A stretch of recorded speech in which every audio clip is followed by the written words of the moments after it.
Diálogo en Panamericana. Una producción del Departamento Periodístico de Panamericana en su mejor estilo.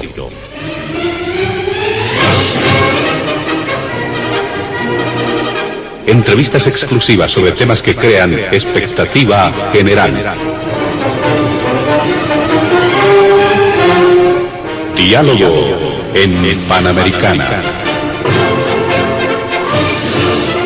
Los sábados al mediodía y cada domingo a las 8 de la mañana. Y en trasnoche a las 24. Quedan ustedes con el staff de periodistas de Radio Panamericana.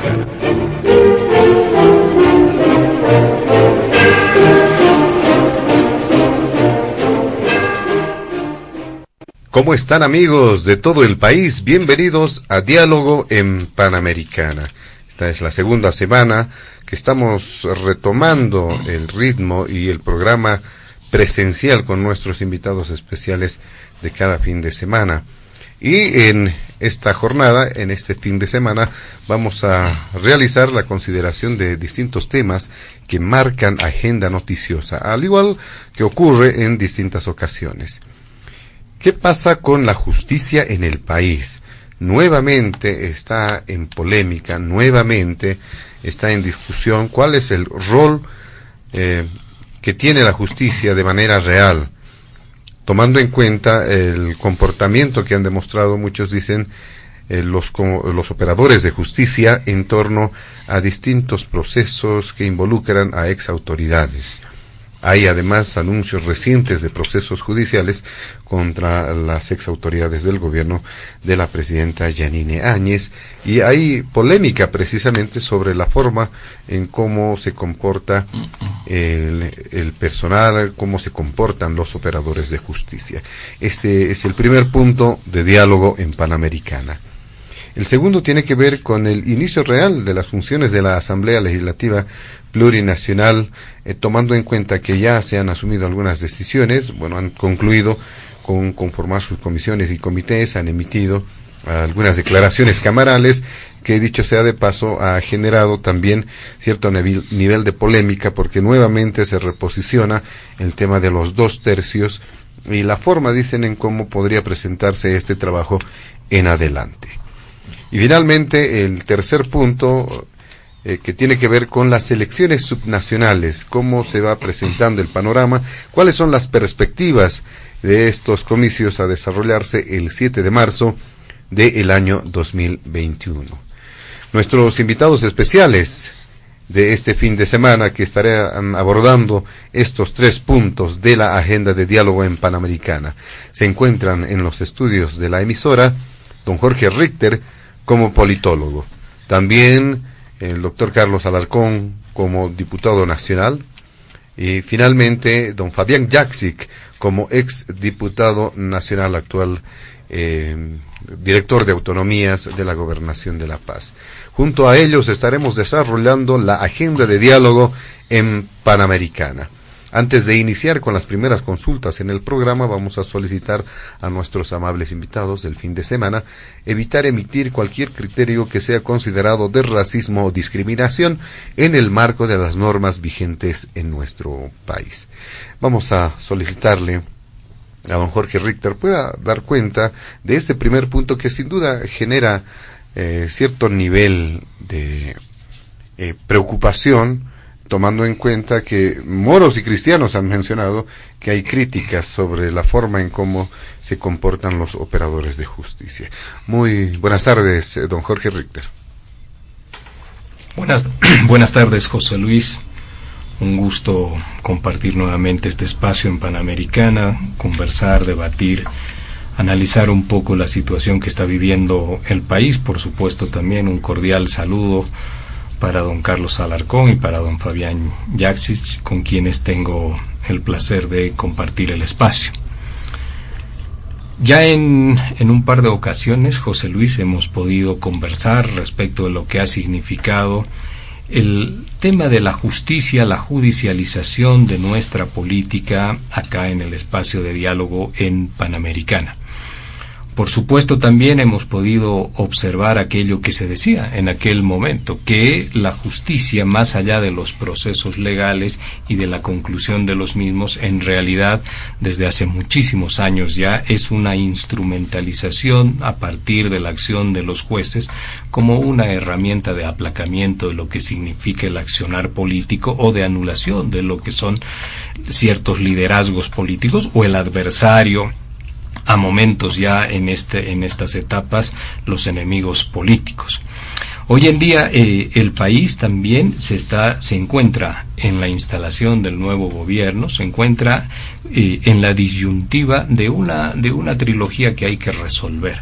Y esto es dar espacio a lo que son esas ansiedades, a veces no debidamente controladas, de ánimos de venganza de ciertos sectores sociales, como también a los intentos de otros actores sociales y de otros sectores, intentos de lograr establecer una impunidad sobre lo acontecido en el país. Y en el medio, por supuesto, la necesidad de Bolivia, del Estado Nacional, de encontrar los elementos de equilibrio, esto es, de una justicia imparcial, de una justicia distanciada de las influencias políticas y por sobre todo de una justicia debidamente equilibrada y transparente. Ahora bien, si establecemos un divisorio, un factor divisor respecto de lo que ha significado el accionar en los últimos 12 meses en el país, podemos en ese sentido señalar lo siguiente. En noviembre del pasado año, el país vive una ruptura institucional. Esta ruptura institucional tiene varios elementos, varios episodios y, por supuesto, también actores. Aquella ruptura institucional genera el día de hoy, por supuesto, también de forma inmediata ciertos hechos de responsabilidades. Cuando hablamos de una ruptura institucional, entonces hay una inmediata cadena de preguntas que es importante que el país pueda otorgarle, desde el Estado, por supuesto, respuestas. Cuando decimos una cadena de preguntas, estamos hablando, ¿hubo el pasado año un golpe de Estado? ¿Hubo un fraude electoral? ¿Participó la Policía Nacional de aquellos eventos? ¿Participaron las Fuerzas Armadas como factor desequilibrante y como factores de poder determinantes en una sociedad en los hechos de noviembre del 2019? ¿Hubieron actores políticos individuales que hoy en día siguen siendo también actores principales porque han participado en el proceso electoral? ¿Estuvieron ellos comprometidos con sus acciones de forma decidida? ¿Estuvo la Organización de Estados Americanos con una clara intencionalidad en lo que significaron los hechos de noviembre del pasado año? Estas son unas de las preguntas importantes que el país tiene que responder. También están otros elementos que son absolutamente importantes y son los hechos de Sencata, los hechos de Sacaba, los hechos de la zona sur, de La Paz, los hechos de Ovejuyo, que necesitan una respuesta desde el Estado. Y por supuesto, 12 meses de una gestión de gobierno que tenía, sobre todo quienes se hicieron cargo del mismo, que tenían una agenda no democrática cuando se incorporan al gobierno, alejada de lo que había significado el movimiento inicial que se conoció como la Revolución de las Pititas, absolutamente distanciado de lo que estos sectores de clase media y de clases urbanas peticionaban con legitimidad, por supuesto, en las calles de las capitales de todo el país. Pero en los hechos reales después, ya la incorporación de quienes se posicionaron al mando o en el control del país, instalaron un modelo que bien se puede llamar desde las ciencias sociales como un paréntesis de la acción, de la actividad y del proceso democrático que vivía el país. En el medio de todo esto, José Luis, por supuesto, estos ánimos que te señalo de, en algunos sectores, venganza, revancha, en otros sectores, búsquedas de impunidad, y todos ellos afianzados sobre un profundamente deteriorado sistema de jueces y sistema judicial en el país que no garantiza debidos procesos, transparencia, equilibrio en la justicia, porque adicionalmente ya hemos podido observarlo también de forma clara, contundente desde hace mucho tiempo. No es necesario siquiera operar políticamente sobre este sistema judicial, sino que se ha convertido en un dócil sistema que se articula o que acomoda su conducta en función de cuál es el balance o la correlación del poder político en el país. Y hoy en día estamos nuevamente viendo un conjunto de tensiones, de procesos, como lo hemos visto en los últimos 12 meses, como lo hemos visto en los últimos 14 años y como lo hemos visto desde el gobierno de Sánchez de Lozada, cuando se empezó a judicializar lo que fue el juicio al doctor Oblitas, al doctor, si mal no me equivoco, en Trambasaguas, etcétera. La judicialización de la política ha estado presente en Bolivia. En los años 60 la judicialización de la política llevó también a una detención y a un tiempo en la cárcel a don Marcelo Quiroga Santa Cruz. Esto está instalado, y no solamente en Bolivia, está instalado en la región. Ahora bien, ¿cómo salimos de acá? Este es el tema central. No es saludable para el nuevo proceso que se abre en Bolivia desde el 18 de octubre y desde la posesión del señor Luis Arce y del señor David Choquehuanca. No es saludable para el país en lo que significan lógicas de construcción de Estado y sociedad que podamos nuevamente ingresar, replicando modelos, a una judicialización. Uno puede señalar, como lo ha dicho el ministro Iván Lima, que ellos no están accionando ninguna iniciativa. Repito, no se necesita ya accionar, el Poder Judicial actúa de mutuo propio. En ese sentido, la propuesta a la que yo me refiero de manera ya permanente en estos últimos días es que en Bolivia necesitamos, para superar lo que es la polaridad social y la polaridad política en el país, que en ambos casos, no son los únicos elementos, pero en ambos casos se busca anular y aplacar al adversario o al enemigo político a través, de su marginación política y social, pero también incorporando la judicialización. Entonces, este factor divisor que necesitamos en el país podría bien caminar de la mano de una comisión por los derechos humanos y la institucionalidad de Bolivia, que pueda dar, primero, investigación transparente, objetiva, a lo que ha sucedido desde noviembre del pasado año a la fecha, y que nos pueda permitir dos elementos: investigar aspectos absolutamente puntuales, no un conjunto indefinido de elementos, aspectos absolutamente puntuales como lo de Sencata, como la intervención de ciertos actores políticos, como el hecho de la presencia en los informes de la Organización de Estados Americanos, que son inconsistentes en mi perspectiva, la presencia de la Policía Nacional, las Fuerzas Armadas, etcétera, que puedan investigar de manera ecuánime, de manera distante del poder político, de manera transparente, y todo este conjunto de elementos para que en función de ello podamos cerrar este capítulo de forma institucional y con la debida investigación, este capítulo que no es un hecho ni anecdótico ni un evento de coyuntura sobre la cual nos podemos referir y a veces hasta despectivamente. Es un hecho central de interrupción del proceso democrático que debe ser cerrado en esa misma línea, bajo una mirada institucional, bajo una investigación seria que nos pueda garantizar esto, y digo con una comisión que pueda ser auspiciada por organismos internacionales, bien puede ser Naciones Unidas, algunos gobiernos de Europa que expresan su preocupación respecto a lo que sucede con los derechos humanos y con lo que significan también la debida institucionalidad de las democracias, y que a partir de los resultados que nos pueda otorgar esto, puntualicemos de manera final las responsabilidades, lo que significan esas responsabilidades, y en función de ello poder mirar ya en perspectiva la construcción, que es lo verdaderamente importante, la construcción de un espacio de complementariedad social, de inclusión, de tolerancia, que nos permita también cerrar un elemento que es históricamente irresuelto, que está expresado en la polaridad social, que está a su vez atravesada o transversalizada por elementos étnicos, racializados, culturales y en este último tiempo de empoderamiento de sectores. Ese es el tema central. No podemos volver a caer en una réplica, en estos 5 años de gobierno, en una réplica de judicialización.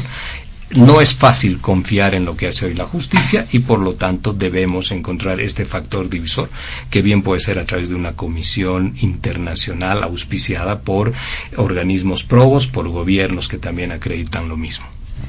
Perfectamente, le agradecemos, don Jorge Richter. Vamos a solicitarle ahora a don Carlos, al doctor, al diputado Carlos Alarcón, pueda dar cuenta de este primer punto también en su condición de abogado.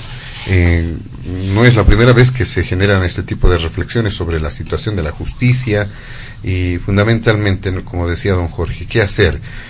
¿Cuáles son los retos a asumir? ¿Será posible modificar esa actitud que demuestran los operadores de justicia? Adelante, don Carlos Alarcón. Gracias, José Luis. A través tuyo, un cordial saludo al equipo de Panamericana, a los panelistas que nos acompañan, Jorge Ritter, Fabián Yarzik, y a toda la audiencia de Panamericana a nivel nacional e internacional. Si definiría cómo anda el sistema de justicia, yo te diría que todo el mundo se da cuenta que es una ruleta rusa, cuya suerte del que se beneficia o del que se perjudica depende de quién esté al mando del poder de turno. Todo el mundo ha constatado y sigue constatando que son tendencias que se presentan en el primer momento en el que asume un nuevo gobierno el poder, donde ven que hay fiscales y jueces que desde la fundación de la República, pero yo te diría acentuadamente en los 14 años del régimen de gobierno de Evo Morales, donde a diferencia de esos casos aislados que mencionaba Jorge, la práctica sistemática y reiterativa de Evo Morales era eliminar a los partidos políticos opositores y a la disidencia ideológica política a través de sus fiscales y de sus jueces. Entonces, obviamente en las amañadas y fraudulentas elecciones judiciales del 2017, donde el 60% de votos fue de rechazo, y los que consiguieron ganar esos puestos, en el mejor de los casos 6-7%, con una total falta de legitimidad, se impusieron a esos jueces, se crearon esas estructuras fiscales y judiciales totalmente subordinadas y manipuladas por el movimiento al socialismo, y vestían la camiseta azul. Y después, cuando entra el gobierno provisional, se ponen encima de la azul, que yo creo que nunca la dejaron, se pusieron encima la camiseta verde, y los ciudadanos asombrados veían cómo inmediatamente la tendencia cambiaba, ¿no?, de sentido del viento, se iba para el otro lado. Y ahora que termina el gobierno provisional y entra nuevamente el movimiento al socialismo, se sacan la camiseta verde y se quedan con la que siempre les gustó y se sentían contentos, que era la azul. Ahora, esto que parece una anécdota, que parece un tema menor, de esto depende la paz en Bolivia, de esto depende la paz de los próximos años en Bolivia, y si es que va a haber o no va a haber un verdadero reencuentro y reconciliación entre los bolivianos. Porque lo que estamos viendo y estamos viviendo dentro del Parlamento es que Evo Morales se lo está fagocitando a Luis Arce Catacora y le está imponiendo el libreto nuevamente del enfrentamiento, la polarización, la confrontación entre los bolivianos, bajo esas distorsiones históricas que van de un lado y del otro, pero que quieren hacer simular o hacer creer que bajo la teoría del golpe, ¿no?, como si no hubiera existido el informe de auditoría pedido por el propio Evo Morales, o avalado además no solo por la OEA, sino por la Unión Europea y por las Naciones Unidas, con el pretexto de que aquí no ha habido fraude electoral en el 2019 y ha habido un golpe de Estado, entonces tiene que nuevamente empezar la cacería de brujas, y la cacería de brujas a cargo de estos fiscales y jueces que están muy felices y contentos con la camiseta azul. Cuando se generó el problema de la declaración de héroes de la democracia en la Cámara de Diputados, nosotros le dijimos al movimiento al socialismo que esta no era el mejor punto de arranque para un reencuentro y reconciliación, empezando a hacer de jueces con condenas anticipadas según cuál sea el lado de la historia que nos guste y cuál sea el lado de la historia que queremos desconocer. Entonces les dijimos, dejaremos eso para que cuando haya verdaderos jueces y fiscales independientes se encarguen a fondo de investigar lo que realmente pasó, pero si queremos hacer un reconocimiento de estos hechos lamentables, tremendos contra personas que han sido afectadas hasta en su vida y en otros valores importantes como su integridad física, psicológica, emocional, etcétera, hagamos pues un reconocimiento para que nunca más se repitan estos hechos lamentables en Bolivia, pero un reconocimiento completo. ¿Cómo es posible que en Bolivia la vida de un boliviano, la muerte de un boliviano valga más o menos según cuál sea la corriente política partidaria a la cual ese boliviano se adscriba o no se adscriba?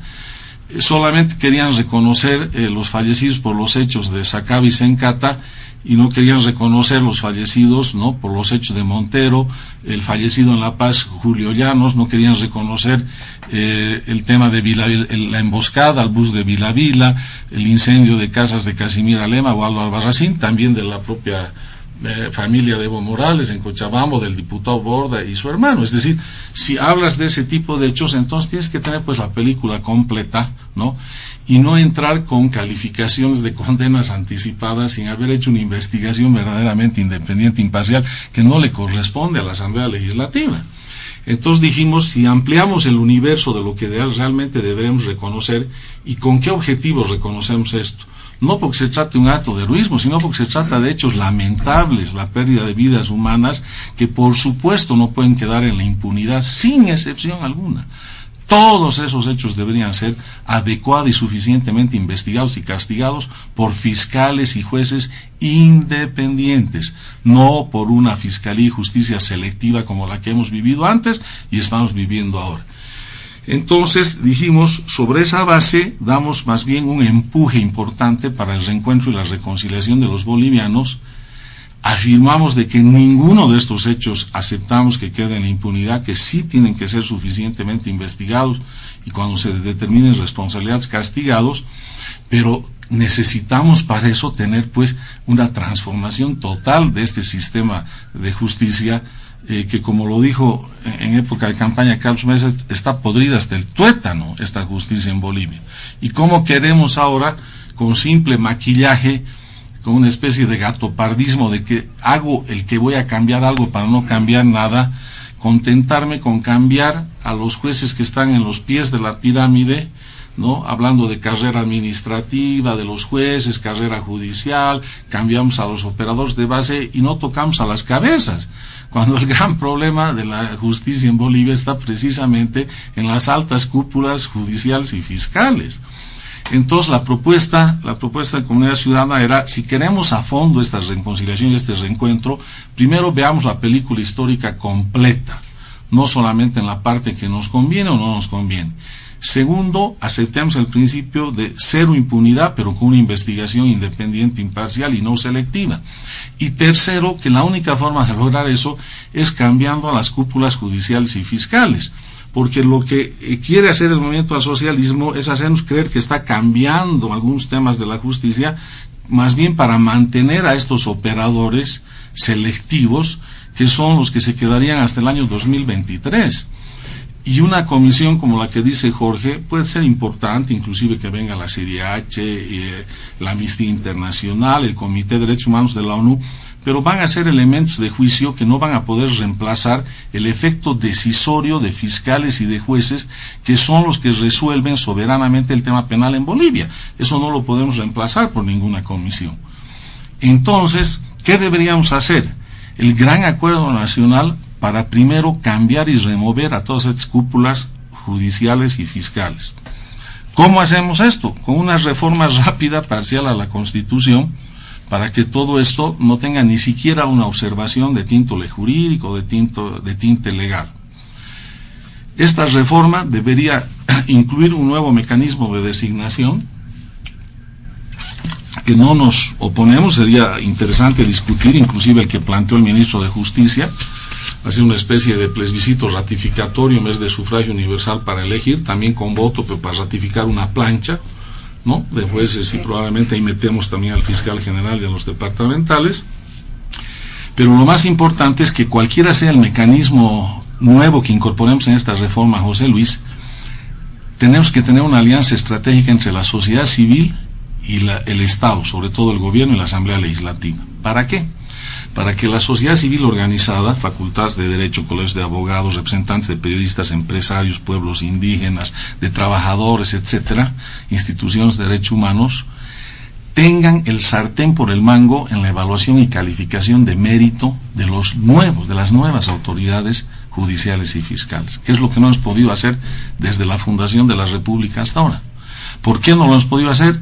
Porque la clase política, entre la cual me incluyo, mantenemos el monopolio en la calificación y evaluación de méritos para digitar esas designaciones y que siempre terminen respondiendo a uno o a más partidos políticos.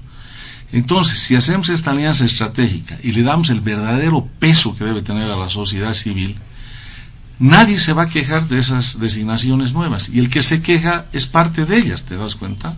Esos jueces y esos fiscales no le van a deber la factura a nadie, o le van a deber a todos, lo que quiere decir que no le van a deber a ninguno, y van a poder actuar de manera verdaderamente independiente e imparcial. Y esto va a ser determinante para la paz social en Bolivia. Y si no hacemos esto, y no dejamos de una vez por todas este escenario de polarización, de confrontación, de enfrentamiento entre los bolivianos, unos que sobre pretexto del golpe de Estado quieren nuevamente generar la cacería de brujas y quiere ese 55% negar al otro 45% que no ha votado a favor del MAS, ¿no?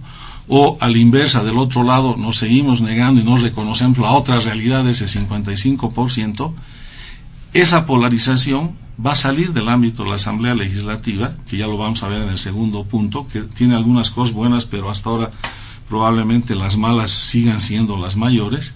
Entonces vamos a salir del ámbito institucional y vamos a volver a llevar la confrontación al ámbito de las calles, al ámbito de las protestas, de las marchas, de las movilizaciones, porque ninguna de las dos mitades de Bolivia está dispuesta a dejarse avasallar, a dejarse desconocer, a dejarse aplastar por la otra.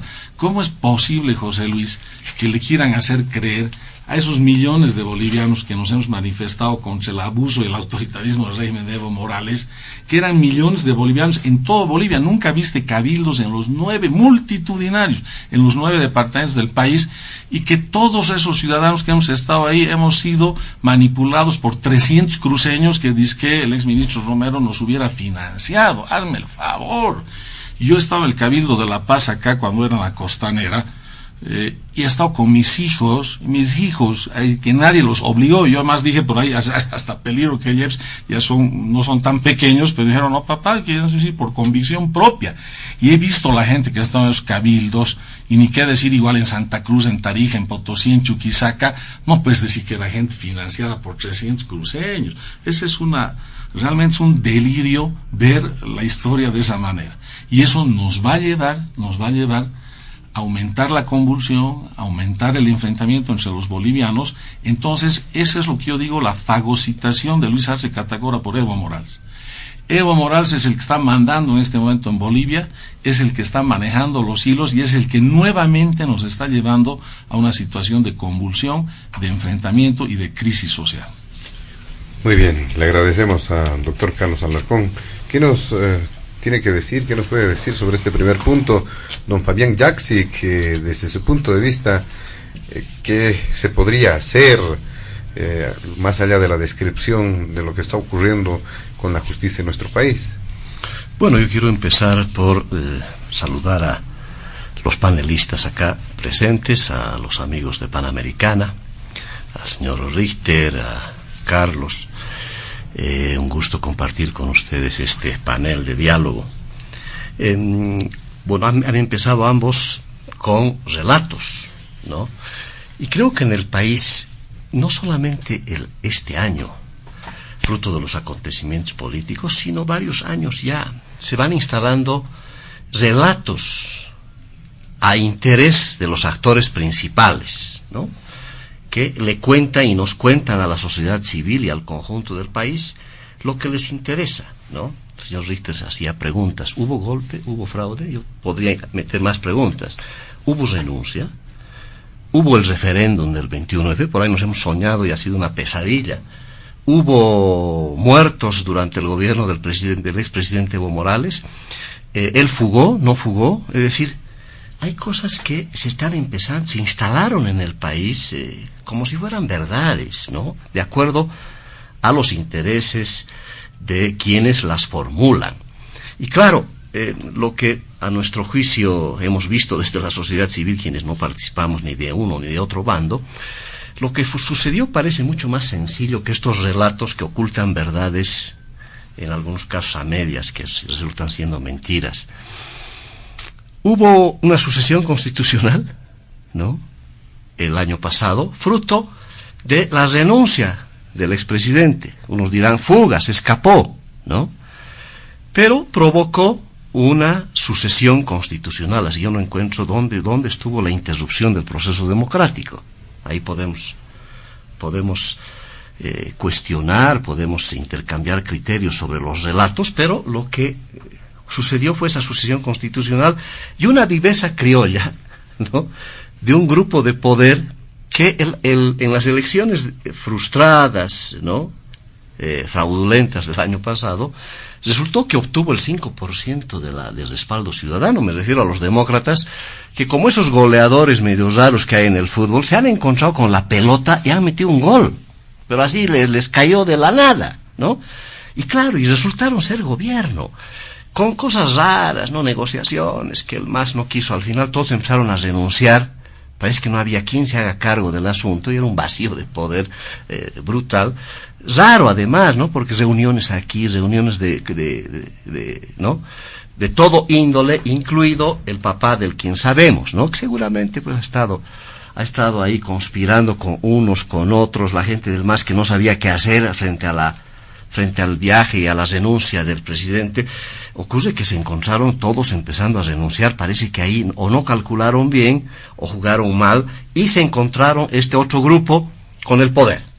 Y quisieron administrar el poder como si hubieran ganado una elección, como si hubieran tenido la legitimidad de todo calibre, y empezaron a gobernar como si realmente eran portadores de una enorme legitimidad política, y ahí me sorprendió la actitud de ese gobierno de transición que tenía puntualmente algunas metas que fueron cruzadas por esta terrible pandemia que hoy día la seguimos sufriendo. Sí, pandemia más que se incorpora en la tragedia nacional de ese momento, y un gobierno que perdió definitivamente el horizonte de transición y quiso nomás gobernar como si tuviera 5 años, ¿no?, queriendo hacer gobierno que no es efectivamente transición, sino que tenía al frente 2 desafíos fundamentales. Elecciones.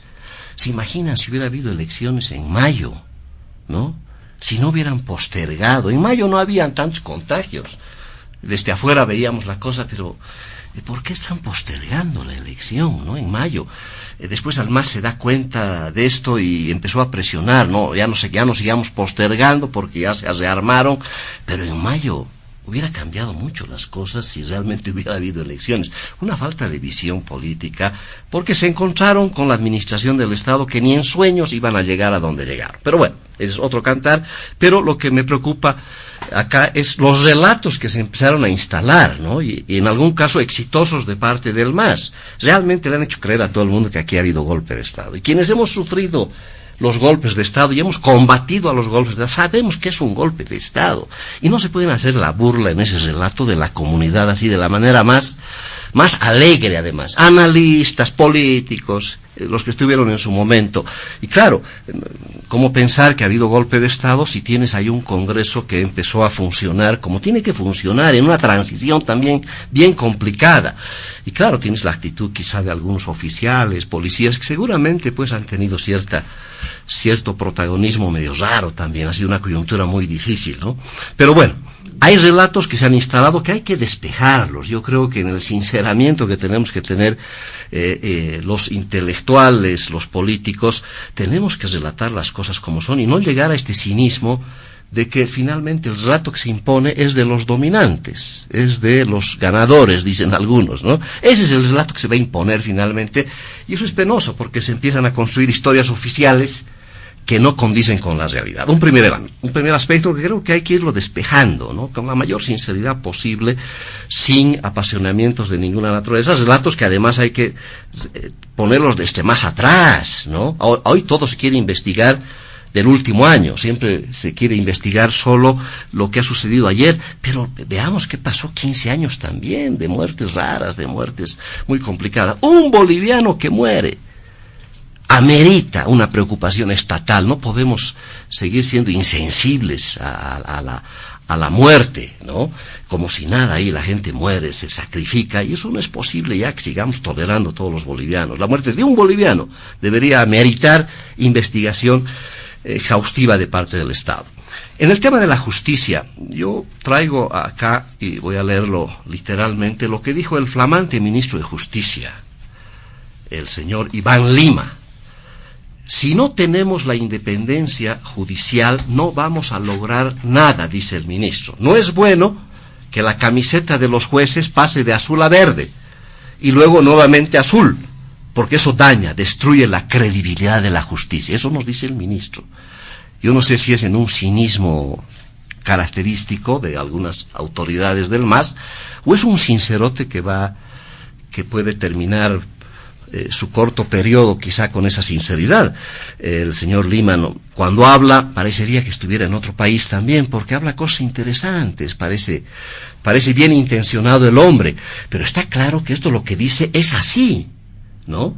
Mientras la justicia, mientras los operadores, mientras los jueces, fiscales, no solamente el órgano judicial, es también el Ministerio Público, pero también es la policía, por Dios, es también el ejército, son muchas instituciones que no pueden ponerse la camiseta de los partidos políticos. Primer error, que no lo hemos resuelto los bolivianos hace cuántas centurias seguramente, no es de siempre, ahora estará peor que siempre, pero está claro que ese es un tema que lo reconoce además la principal autoridad de justicia, así de la manera más descarnada, ¿no? Ahora siguen pues con la camiseta azul, eso es muy grave.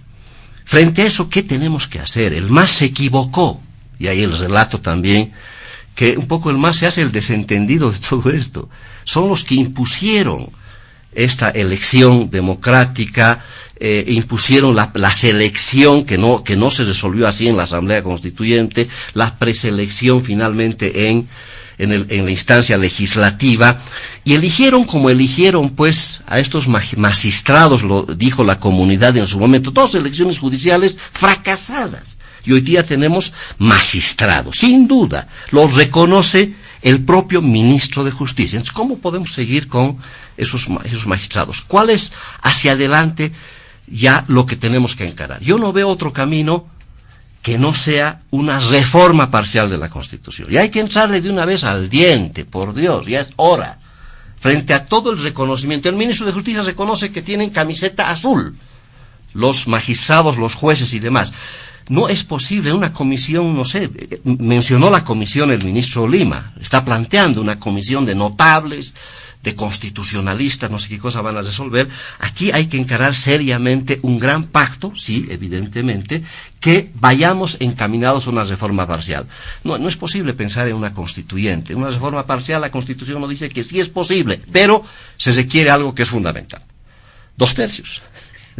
2/3 en la Asamblea Legislativa que haga posible esa reforma parcial. Ahí está el primer desafío, yo creo, de los nuevos parlamentarios, que generen las condiciones para sentarse, acordar los alcances de esa reforma parcial, que se pueden aprovechar no solamente este tema judicial, algún otro tema que pudiera surgir, pero este es el tema principal. Y yo creo que si hubiera voluntad política, si hay este reconocimiento de parte del ministro de Justicia que los jueces tienen la camiseta azul, y si hay este reconocimiento de que la justicia está tan mal, está lo peor que se ha hecho en este último tiempo, urgen medidas quirúrgicas, ya no es aquí adornos. Y por tanto, tenemos todo el tiempo del mundo. 3 años y pico más les queda de gestión a estos magistrados, apurémoslo, un pacto, una reforma parcial en este sentido, se la puede hilvanar el año 2021, dependiendo de la voluntad política de unos y de otros, y llegar definitivamente a instalar esto, y iremos pues a un referéndum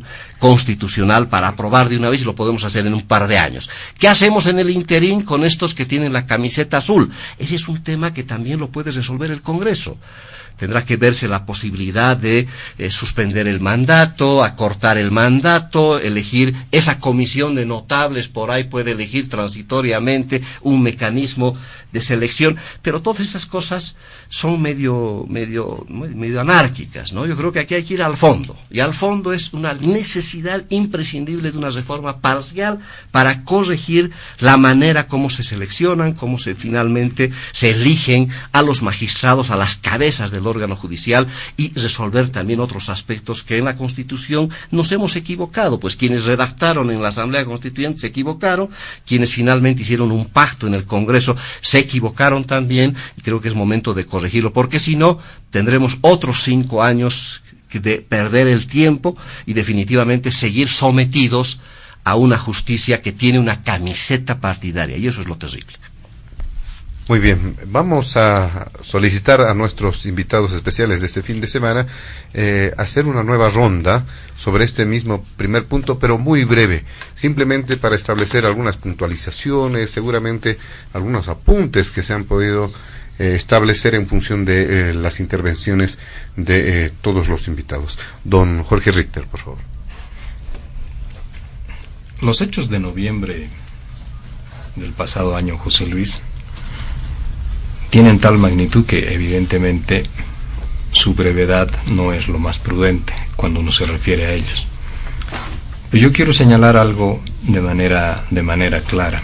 Cuando uno habla de relatos, los relatos políticos están carentes de lo que significan las categorías para poder establecer el análisis. El relato político es cuando alguien sobresimplifica la descripción de un determinado momento, por ejemplo, con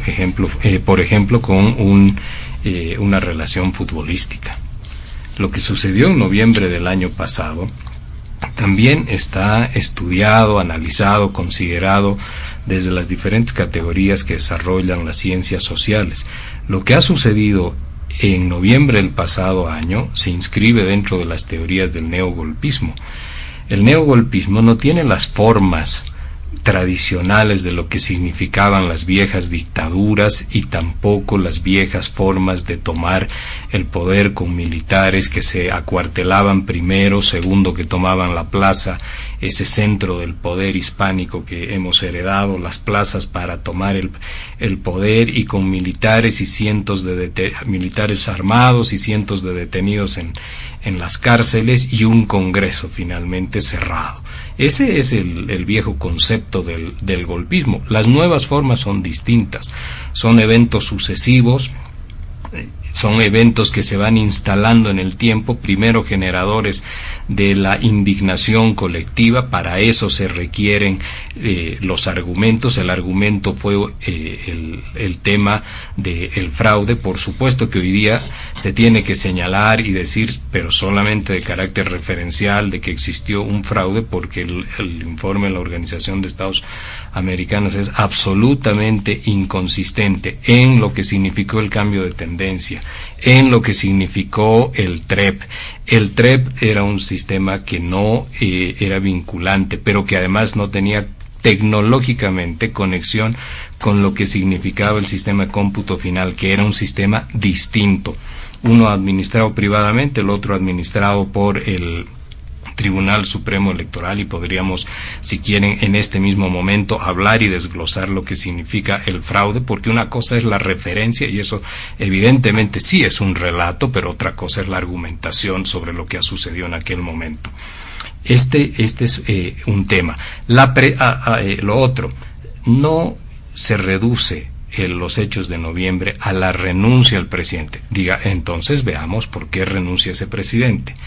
El día 10 de noviembre, o el día 8 primero, el viernes 8 de noviembre, hacia el final de la tarde, se producen los motines, empezando en Cochabamba, el amotinamiento policial. Y el día domingo se produce la conferencia de prensa del alto mando de las Fuerzas Armadas, que señalan y ellos han argumentado que, amparados en la Ley Orgánica de las Fuerzas Armadas, en su artículo 20, en el inciso 2, tienen la capacidad y la potestad de insinuarle a las autoridades que correspondan o a las instancias que correspondan las soluciones cuando los casos son complejos.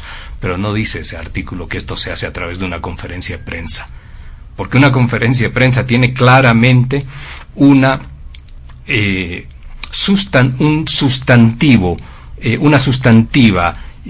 orden de que había que dejar la presidencia del Estado, e independientemente del 21F, de los hechos posteriores al 21F, que constituyen el más grande error que haya podido cometer el movimiento al socialismo, independientemente de aquello, no nos podemos permitir una ruptura institucional bajo cualquier argumento. Eso no se puede permitir, porque estamos hablando del pacto de gobernabilidad que nos hemos conferido los bolivianos. Esa presencia de las Fuerzas Armadas como un elemento disuasivo, determinante en el desequilibrio de los factores de poder que habían en aquel momento, fue fundamental para la ruptura institucional.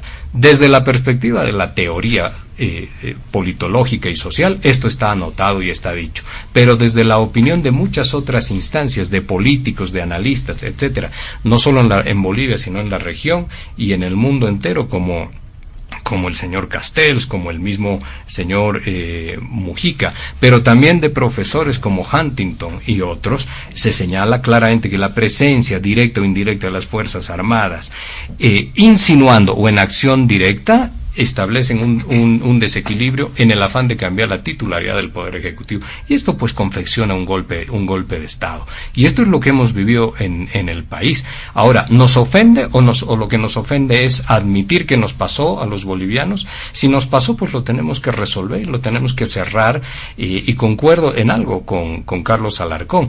No con una investigación selectiva, con una investigación absolutamente completa de todas las muertes que se producen, de todos los hechos que generaron aquello, pero en lo inmediato, para tener ese factor divisor del que hablé en un momento, porque la reconciliación no está solamente circunscrita al hecho de noviembre. La reconciliación es una cuestión estructural sedimentada desde hace centenas de años, porque es una cuestión de polaridad por la diversidad y la pluralidad que tiene este país. En ese sentido, no vamos a resolver esta polaridad social y no vamos a reconciliar al país solamente por la investigación que hagamos sobre este caso puntual de Sencata Sacaba y de lo que sigue, de los hechos de noviembre, pero necesitamos construir.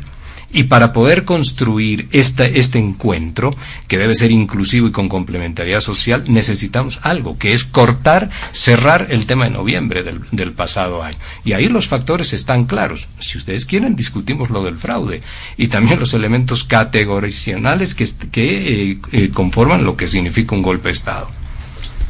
Doctor Carlos Alarcón, para realizar algunas puntualizaciones, aunque obviamente lo que propone don Jorge Richter sería muy amplio, lo podríamos hacer en otro escenario. Hay temas puntuales a los que nos ha convocado el programa este fin de semana. Doctor Alarcón, sus puntualizaciones. Sí, yo creo que el primer golpe a la democracia y el golpe institucional en el régimen de Evo Morales fue el desconocimiento de la disposición transitoria para habilitarse inconstitucionalmente ya en la elección del 2014. Él fue el primer golpista contra la Constitución y contra la democracia, porque acuérdense que esta Constitución del 2009 nace a la vida política y social e institucional del país gracias a ese acuerdo con la oposición, que en esa época, si mal no me acuerdo, era Podemos, con Tuto Quiroga, donde se hizo ese pacto de que no iba a haber la segunda reelección y se iba a computar el primer periodo de gobierno con la anterior constitución. ¿Y qué es lo que hizo Evo Morales?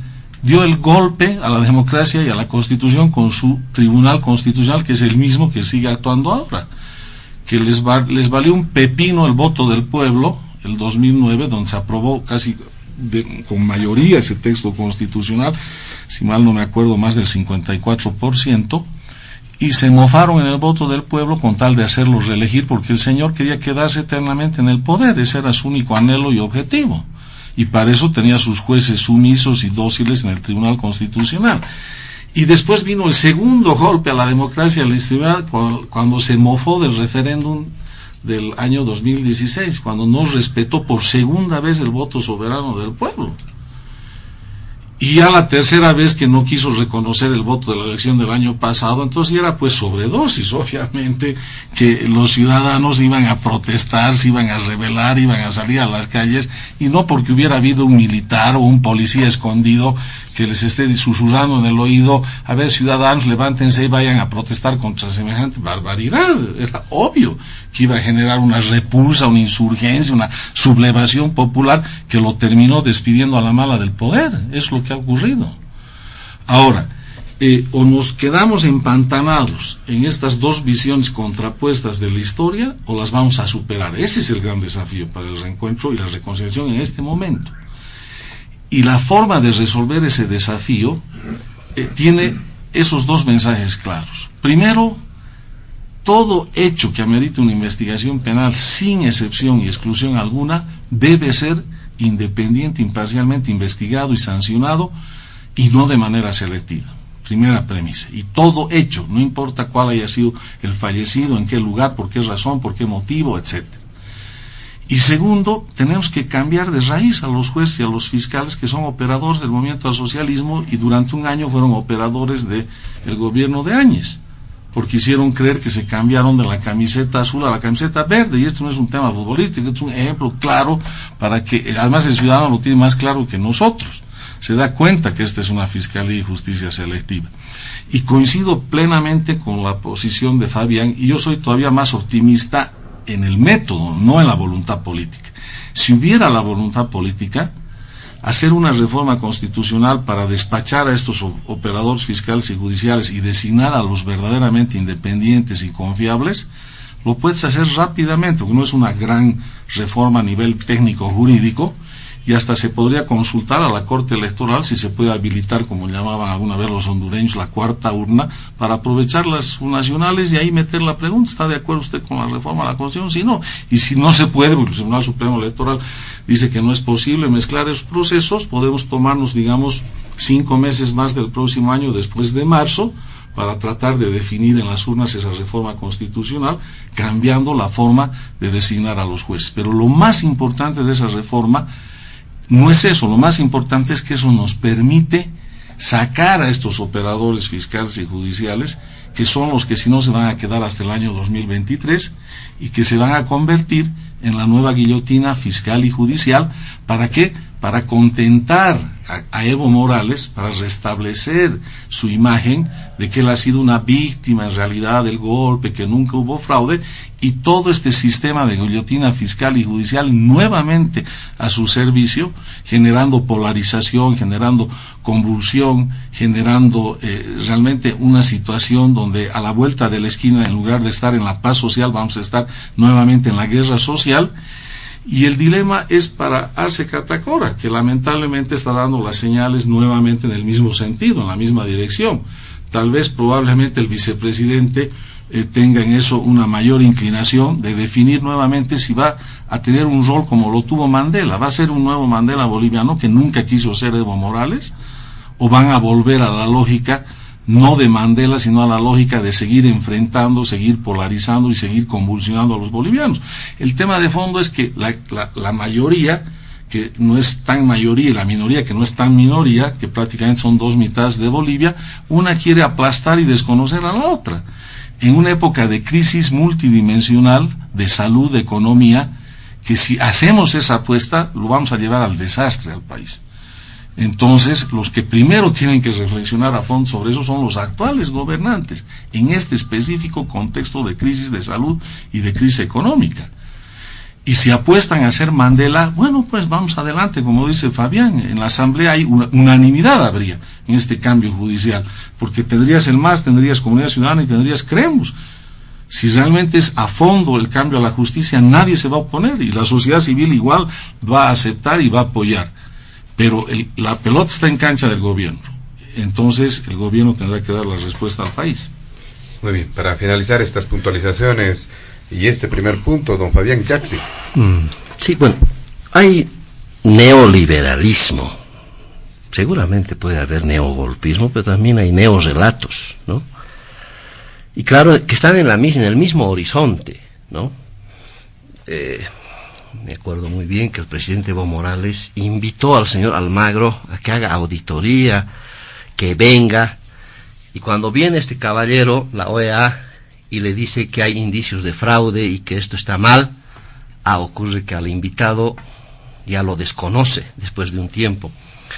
El rol de las Fuerzas Armadas hay que evaluarlo. Esta solicitud es muy parecido, algunos dicen, que el 2003 el señor Gonzalo Sánchez de Lozada, después de masacrar al pueblo con unas Fuerzas Armadas que acataron, dice, órdenes, después de horas de esa masacre que provocó también su renuncia al final, el alto mando no respondía ya al mando del señor presidente, el expresidente Gonzalo Sánchez de Lozada. Entonces, en estos neorrelatos podríamos estar suponiendo que también hubo golpe de Estado el año 2003.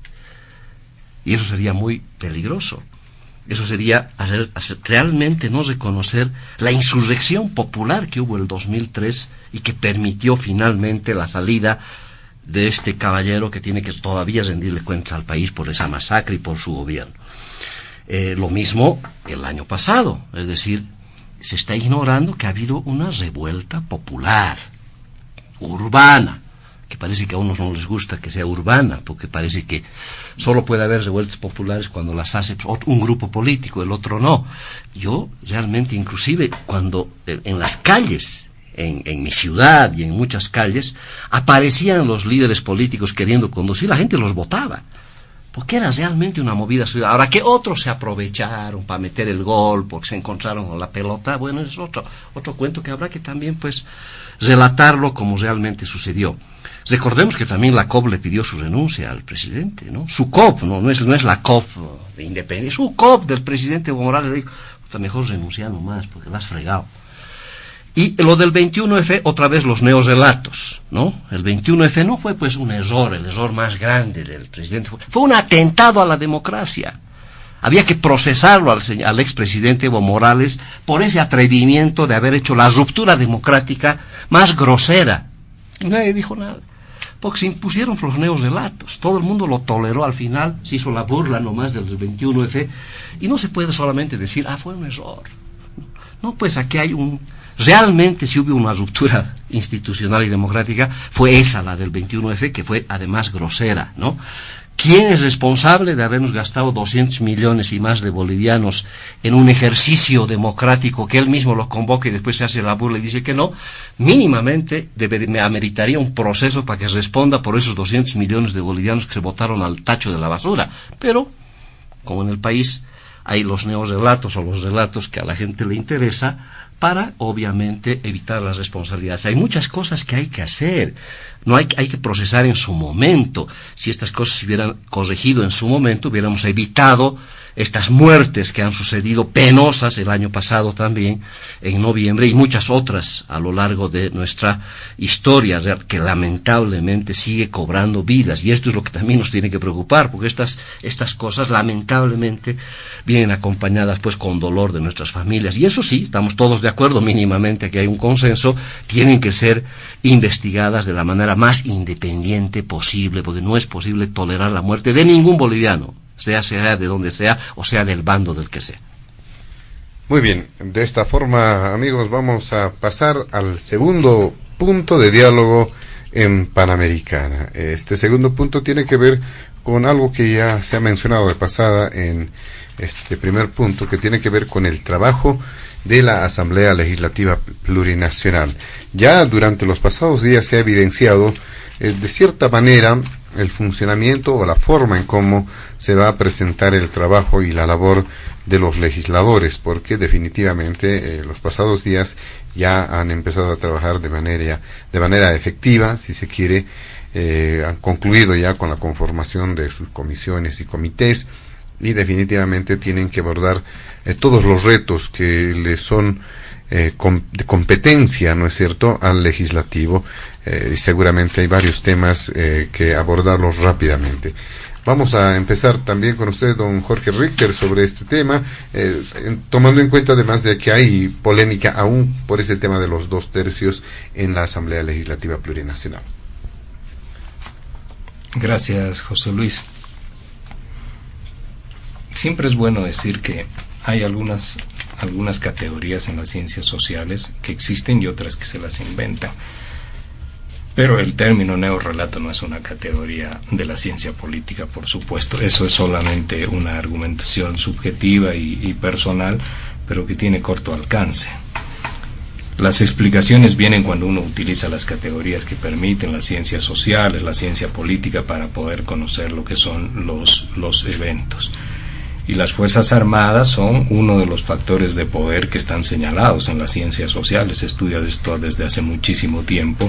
Son desequilibrantes, son determinantes y tienen la posibilidad de modificar al titular del Poder Ejecutivo. Cuando esto ocurre, sucede un golpe de Estado. Después se le puede dar otra mirada, pero lo más crítico es cuando se tiene que tratar de justificar lo que ha sido siempre un apoyo sustancial, sustantivo, a lo que significó ese hecho de ruptura institucional, que es algo diferente, por supuesto, a lo que existió el 21F, que fue muy crítico, pero no constituye lo que es un golpe de Estado, que son cosas distintas.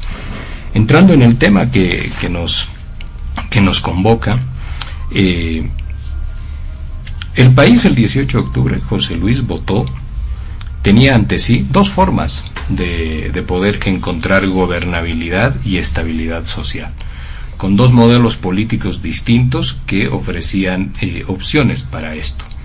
Uno, el movimiento al socialismo con el señor Arce y el señor Choquehuanca, que otorgaban la posibilidad de encontrar, o esto es lo que ofrecían en aquel momento, una gobernabilidad anclada bajo una lógica unipolar, esto es, a un solo partido político que tenía posibilidades de distribuir bastante bien lo que era su votación y tener unas mayorías, no por 2/3 por supuesto, sino unas mayorías que le permitan tener una gobernabilidad aceptable en ambas cámaras, y la estabilidad social, que esa es la otra forma de gobernabilidad que el país también hoy en día ha incorporado. Es parte de la realidad, no nos tiene que gustar o disgustar, es parte de la realidad, es parte de un proceso de acumulación histórica que se consolida con la Constitución del año 2009 y que incorpora dos formas distintas de mirar la democracia y que necesitan en este proceso y en este periodo convivir y coexistir,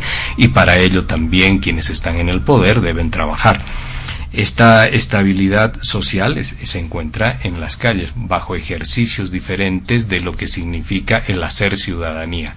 Ese hacer ciudadanía diferente está también a su vez confeccionado por lo que son las movilizaciones, el asambleísmo y la deliberación en lugares y en instituciones que van por fuera de la formalidad y de lo convencional de la Asamblea Legislativa Plurinacional. Es parte de nuestra realidad, y el 55%, entiendo yo desde una perspectiva ya personal, entiendo yo que es la reafirmación de aquello. El otro modelo que teníamos estaba señalado por lo que ofertaba Comunidad Ciudadana y Creemos, y ahí la gobernabilidad estaba en la vieja lógica de la democracia pactada necesariamente, la gobernabilidad convencional.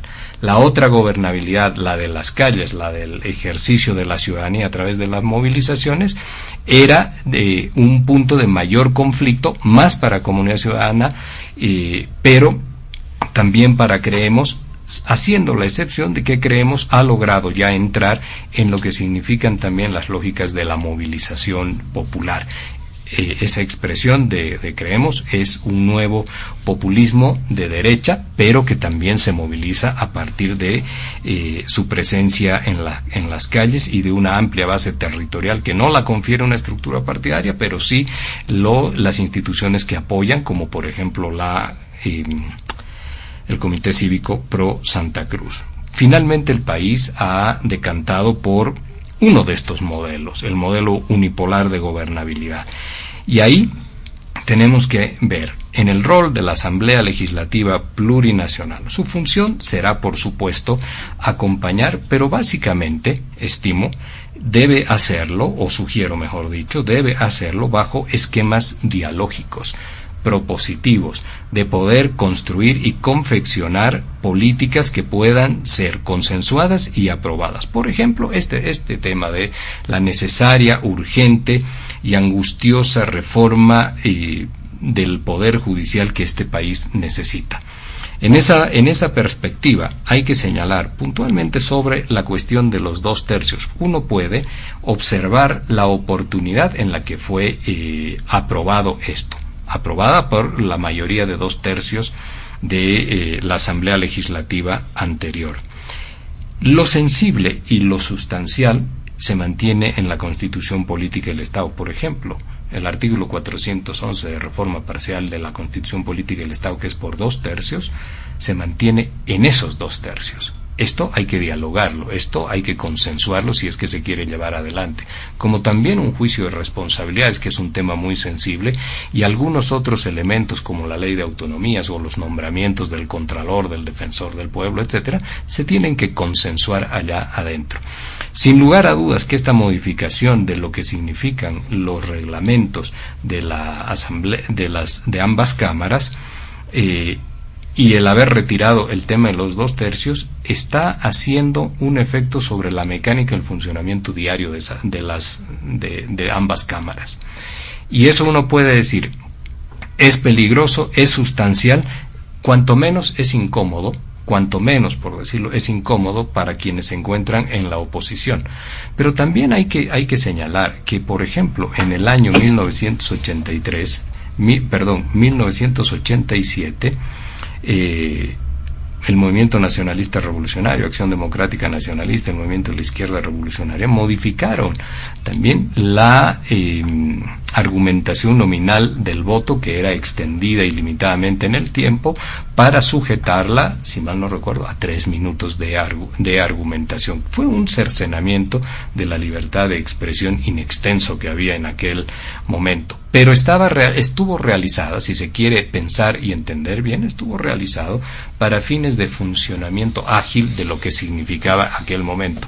Pero sin lugar a dudas, la libertad de expresión que pueden tener los asambleístas es absolutamente importante. Y en esto los recortes que existan, más allá de que se instrumentalice en una lógica de hacer pasar el tiempo en algunas ocasiones y en otras seguramente que no, siempre es importante que los representantes puedan hacer uso de la palabra sin limitaciones ni cortapisas, porque son precisamente esto, los representantes que llevan la voz de la gente, los ciudadanos del pueblo al hemiciclo.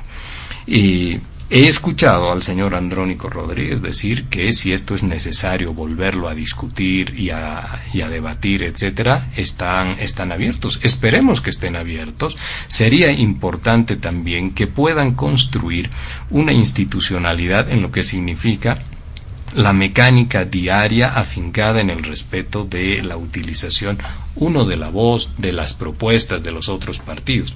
El haber quitado los 2/3 significa, entre otras cosas, que puedes manejar a tu parecer lo que significa la agenda del día, a tu parecer también la cuestión de los ascensos o de la nominación de los embajadores. Son temas sustanciales, podemos hablar que son temas sustanciales, podría decirse lo de los militares, pero incluso lo de los militares viene a sugerir el recorrido de todo el flujograma de lo que significa la aprobación de los ascensos, sale desde las mismas Fuerzas Armadas, no es una cuestión que se resuelve en 15 minutos en la Asamblea Legislativa. Hay que hacer modificaciones a esto, modificaciones sustanciales, pero que institucionalicen las libertades de expresión de manera fundamental. Esto se puede hacer si el país logra establecer algunos encuentros importantes de reconciliación, y esos encuentros de reconciliación se tienen que construir. Solamente si todo se reduce y las fuerzas que tienen presencia en la Asamblea Legislativa reducen la discusión a la utilización de adjetivos sobre lo que hizo una y otra fuerza política, por supuesto que no vamos a lograr avanzar en estos temas. Pero en la mirada de lo que significan dos elementos que son sustanciales para el análisis político, el poder, el ejercicio del poder y los factores de conflictología. Esto no necesariamente se incorporan en ese reglamento de los 2/3 como el elemento más sensible.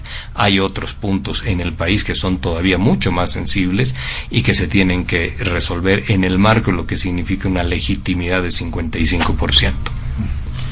Muy bien.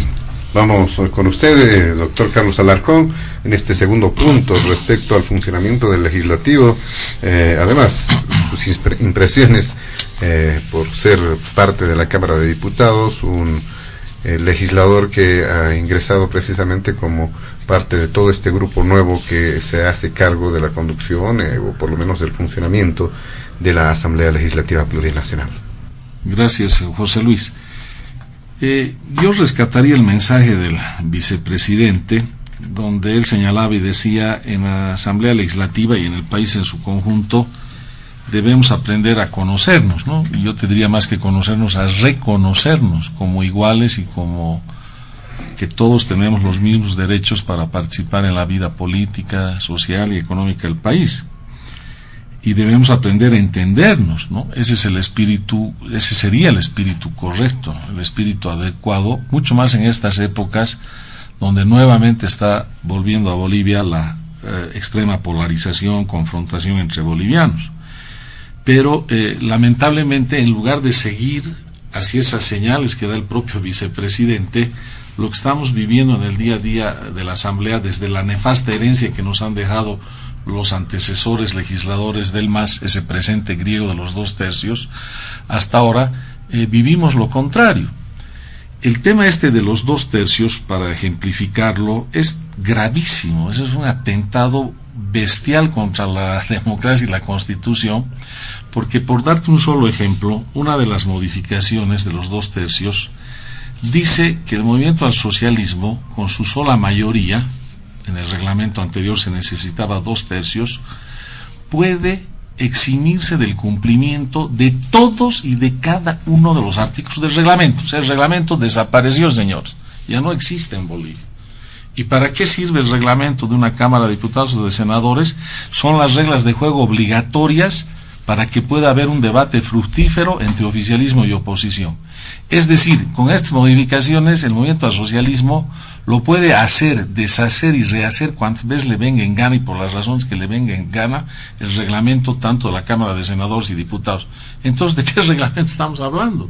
Deja de ser norma obligatoria, deja de ser norma general y deja de ser norma permanente. Es decir, el único obligado es la oposición y el único que no es obligado con el reglamento es el oficialismo. ¿Qué tal es? ¿Cuándo has visto una norma jurídica, no, que el propio autoobligado se pueda desobligar y pasarle la obligación al otro al que lo quiere obligar? Eso es lo que nos están diciendo, ¿no? Y por eso además lo hemos impugnado ante este Tribunal Constitucional. Pero fíjate cómo ya en el día a día se lo va viviendo esto. En el tema que hemos hablado de la declaración de la Cámara de Diputados de las víctimas de lo que ellos denominan el golpe de Estado y de los héroes de la democracia, hicieron dispensación de trámite, que es un tema extraordinario en el procedimiento legislativo, con esta supresión de los 2/3 por simple mayoría. Y eso no fue lo peor fue que cuando estábamos en pleno debate, explicando las cosas que te acabo de explicar, les acabo de explicar de cómo debería haber sido adecuada esa declaración y no en el sentido que le dio el movimiento al socialismo, yo como jefe de la bancada me fijé en mi bancada. Hablamos 2 diputados, de Creemos también hablaron 2, y yo me fijé atrás, en mi bancada habían unos 2 o 3 diputados más que querían hablar, porque tampoco era un tema para hablar mucho, digamos, no es una ley, no era un tema muy complejo. Y del lado de Creemos 2 diputados adicionales. Ponle 5 o 6. Por la participación mayor que estábamos calculando en el tiempo, media hora más. Si esperabas media hora más, con paciencia, a 5 diputados, con su mayoría, ahí sí, legal y legítima, hubieran podido aprobar exactamente la misma declaración que salió, con tener solo paciencia de media hora de escuchar a 5 diputados de oposición. Y no les dio la gana. Suficiente discusión, mayoría, listo. Y nos avasallaron y nos pasaron por encima. Entonces, estas vivezas criollas, que siempre las hace el movimiento al socialismo y no deja estas viejas mañas, ellos creen que son los grandes ganadores, ¿no?, que han conseguido una gran ventaja con esto, y son victorias pírricas, José Luis, es como lo del 21F. ¿Y por qué son victorias pírricas?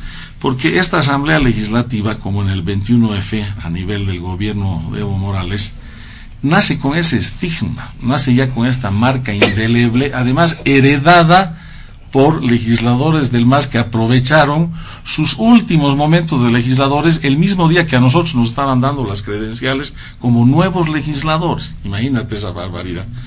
En un cambio que no iba a aplicar para ellos, iba a aplicar para nosotros, para la nueva asamblea, acomodando a último momento las reglas de juego a medida de sus intereses, ¿no? Sin esperar que la nueva asamblea sea la que defina esos cambios al reglamento, y lo hacen de esa manera.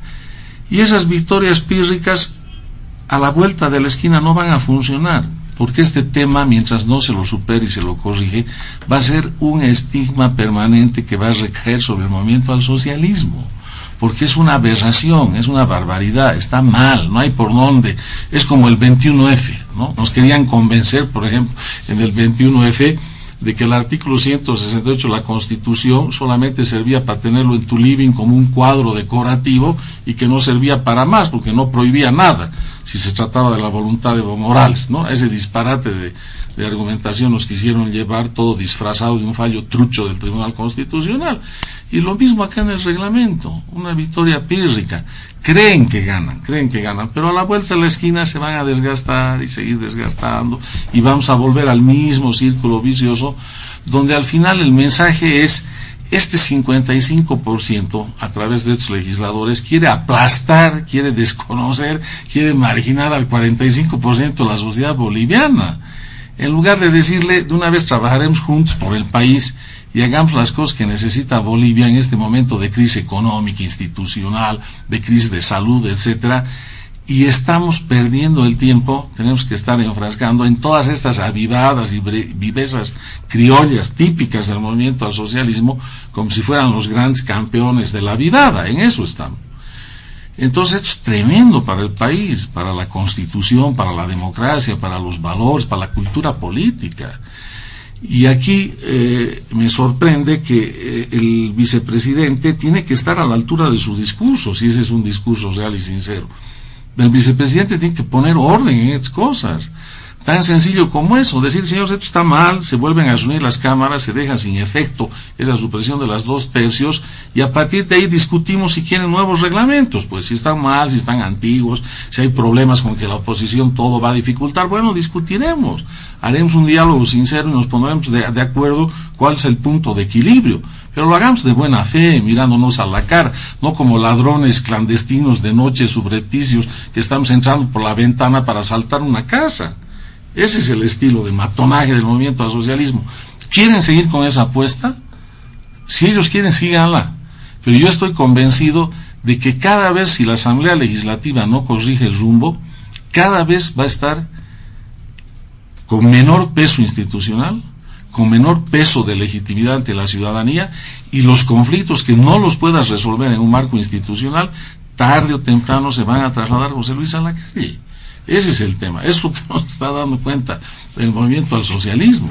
Estamos a tiempo, paremos esta barbarie contra la democracia y la Constitución, no sigamos en este matonaje político, hagamos las cosas bien, hagamos un reencuentro, hagamos una reconciliación, tomemos el compromiso del vicepresidente, nos reconoceremos, nos conoceremos, no estaremos prejuiciados unos contra otros, y hagamos por lo menos el esfuerzo en 6 meses de saber si esto funciona o no funciona. Pero aquí ya de entrada estamos a la mala, porque esa mayoría del 55% cree que su misión importante en la vida ahora es aplastar al otro 45% de la sociedad boliviana. Muy bien, vamos a solicitarle ahora a don Fabián Jacks si pueda dar cuenta de este segundo punto de diálogo en Panamericana, que tiene que ver con el funcionamiento de la Asamblea Legislativa Plurinacional y esa polémica que se ha generado. ¿En qué medida es posible, independientemente del número, aplicar realmente lo que se aguarda, ¿no? Niveles de concertación, niveles de consenso, que muchos dicen puede ser, es viable, incluso llegar a generar acuerdos o salidas por consenso, ¿no es cierto?, por unanimidad. ¿Será posible o la realidad es muy difícil, es distinta y será muy difícil lograr este objetivo? Partamos de certezas, que siempre es importante. Las elecciones pasadas ganó el MAS con el 55%, pese a quien le pese. Hay algunos desubicaditos, como la gente del Comité Pro Cívico Santa Cruz, que arengaron la posibilidad de que no se posesione, que desconocemos el resultado, que no ganó, ¿no? No sé qué les habrán contado a los del Comité Cívico para semejante barbaridad. Gente que iba a rezar a los cuarteles, a impedir este triunfo. Primera cosa que es importante puntualizarla bien. Pero también la gente, en un 45%, votó en contra del MAS. Eso implica que de cada 10 bolivianos y bolivianas, 5 votaron por el MAS y 4 en contra del MAS. Hay 4 bolivianos de cada 10, o 4,5 si quieres para precisar, no hay el medio boliviano, pero ahí está, que esperan que también se respete su voto. ¿Qué significa que se respete su voto? Que mínimamente esos 4,5 bolivianos se sientan representados pues en esa Asamblea Legislativa Plurinacional y que sus representados hagan gestión. Pero con esta grosería del MAS, que no tiene otra denominación, el riesgo es eliminar a esos 4,5 de bolivianos que esperan que sus diputados hagan algo en esa asamblea. En 5 años no van a poder hacer nada. Yo le digo a don Carlitos Alarcón, que puede tener fe también en que va a hacer algo, le voy a dar la mala noticia que no va a poder hacer nada en la Asamblea Legislativa Plurinacional. No va a poder representar a quienes lo han ungido y lo han hecho diputado, porque al MAS, con toda la costumbre que tiene de los 14 años, abusiva, al abuso de poder, es lo que ya les ha gustado. La práctica del ejercicio y abuso de poder ya es una práctica ya asimilada, asumida, y así nomás va a seguir siendo. Yo no tenía mucha esperanza. Cuando lo escucho a David Choquehuanca, siempre que hay que ponerla, que está hablando un filósofo, no está hablando el gobernante, porque el gobernante es otra cosa, es el que va a aplicar nomás el rodillo parlamentario abusivo que siempre ha caracterizado al MAS. Porque claro, como ya no tienen los 2/3, claro, ahora para que ese rodillo sea súper efectivo, ¿no? Ahora lo han eliminado en aquello que les podría perjudicar en el manejo de ese abuso del poder que solamente representa eso, el anular a esa representación en la asamblea del 45% de los bolivianos. Y no es poca cosa lo que han aprobado. No va a haber comisiones especiales, la oposición no va a poder ni siquiera sugerir que se haga una comisión, ni siquiera para investigar realmente de manera independiente, porque es el rol de la asamblea, pues, ¿no? Instaurar comisiones especiales. No, ahora es el MAS que decidirá si se hace o no se hace. Lo rico para la democracia hubiera sido que de esas comisiones especiales 5 sean del MAS, 4 sean de la oposición, y que se instauren comisiones especiales también motivadas por el interés de la oposición. No va a ser posible eso, Carlos, así que ni se te ocurra pedir una comisión especial, porque no la vas a tener. Modificación del orden, van a hacer lo que les da la gana todos los días, y ahí me imagino que don Carlos Alarcón, su hígado se le va a hinchar, porque todos los días van a hacer lo que les da la real gana, no van a poner nada en el orden del día y van a aparecer con cosas en la mañana, y si necesitan cosas en la tarde también, y si necesitan algo a medianoche también lo van a hacer, ¿no? Porque es así el abuso de poder, así han manejado estos últimos 10 años y lo van a seguir haciendo. ¿Te imaginas? Esto es grave. El artículo 107, que nadie habló de este reglamento, dice, ya no se van a requerir 2/3 para eximir a una propuesta de su cumplimiento del trámite normal. O sea, ahora, por mayoría van a eximir todo, pues, ¿no? Todo va a ser anormal, porque así está establecido, porque lo van a poder hacer. Ni que se diga con el cierre del debate. Imagine que han hablado 13, Carlos, mucho es eso, ¿no? Van a permitir, pues, tal vez al jefe de bancada y al otro más, y se acabó, ¿no? Finalmente, lo que tú has dicho, y es evidente, ¿no? Van a dispensar la observación del reglamento. Con esto, definitivamente, quedó sin efecto el reglamento. No hay reglamento alguno ya, ¿no? Entonces, es muy grave, pues, lógicamente, no solamente se trata del funcionamiento regular de la Cámara de Senadores o Cámara de Diputados, es la validación del abuso de poder, y han empezado así y van a continuar así los próximos 5 años. Lamentablemente, soy pesimista en esto, van a anular, y eso va a significar que esos 4,5 de bolivianos van a exigirles a sus diputados, bueno, ¿qué están haciendo ahí? Los diputados les dirán, no podemos hacer nada, ni siquiera podemos opinar porque nos cortan la palabra, y eso va a generar resquebrajamiento otra vez, porque si no, ¿qué van a tener que hacer esos 4,5 de bolivianos si no tenemos nuestros representantes? Entonces, ¿qué hacemos? Pues iremos a las calles, no sé, algo vamos a tener que hacer para que se nos escuche. Es muy grave lo que ha sucedido, no es poca cosa. Hay en la Constitución evidentemente cosas que tienen que hacerse por 2/3, pero que al MAS también le interesa un comino que esté en la Constitución. Por ejemplo, dice, hay que elegir al defensor del pueblo. Van a elegir nomás un interino indefinidamente, no se van a hacer ningún problema. El Contralor dice que es por 2/3, no lo van a meter a la Asamblea. Va a seguir siendo un interino los próximos 5 años, así que no se van a hacer mucho problema en eso, y hay cosas que no van a instaurar, porque lamentablemente yo creo que se está imponiendo nomás este ejercicio, ya que se ha vuelto consuetudinario en el MAS, de abusar del poder, y no creo que salgan muy fácilmente de eso. Ojalá me equivoque, ojalá que don David Choquehuanca realmente le imprima una dinámica distinta y viabilice posibilidades de acuerdo, especialmente en los temas álgidos. Justicia, esperemos que don David Choquehuanca sea coherente, consecuente con su discurso y auspicie como presidente nato de la Asamblea Legislativa la necesidad de una reforma constitucional inmediata que clama el pueblo boliviano. De no hacerlo, definitivamente pues estaremos otros 5 años más sin democracia, sin justicia en el país, que sería muy grave.